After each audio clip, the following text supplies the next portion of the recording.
When completing a takeoff, materials are usually called within the context of a particular application.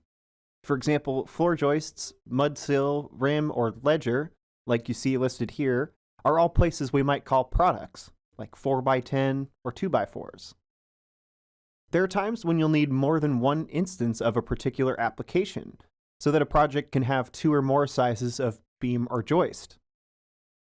So let's say we know that this project uses 2 sizes of beams, 1 3/4 by 16 and 1 3/4 by 18 LVL.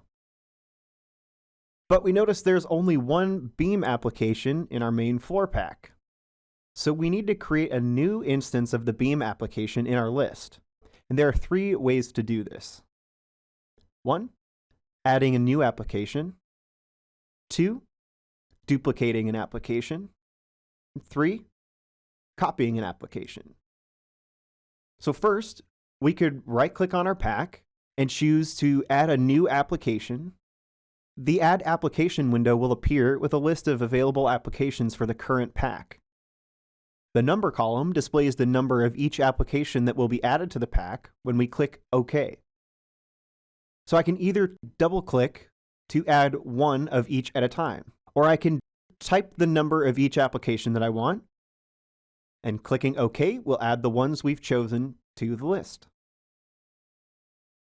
The second way to create an application is to duplicate one that is already in the list. Simply right-click on the application and choose Duplicate Application.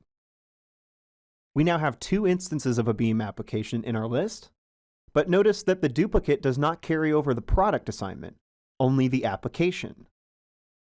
So I'll assign the second beam to the 18-inch LVL and give it an input.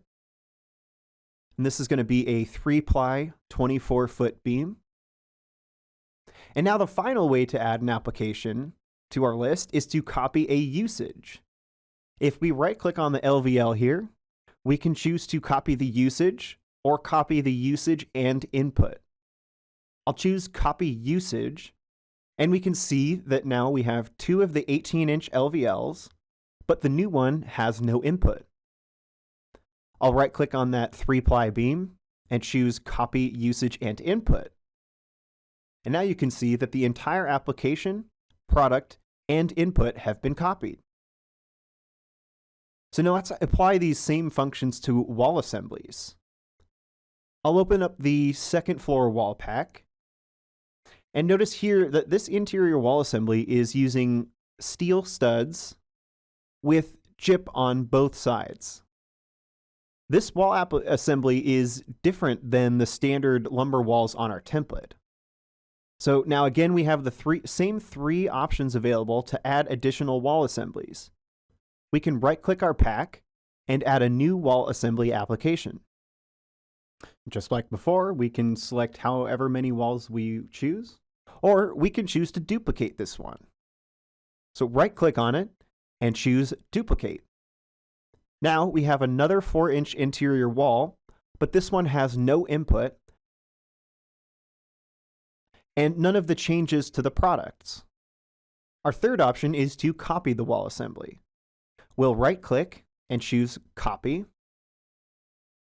And notice that this time, it also copied the changes to our products.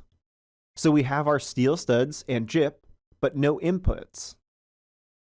Finally, the Copy Wall Assembly and Input will copy both the wall assembly, products, and inputs. So, as you work through your project, understanding how to work in the list, as well as the differences between duplicate and copy, will allow you to complete your takeoff more efficiently.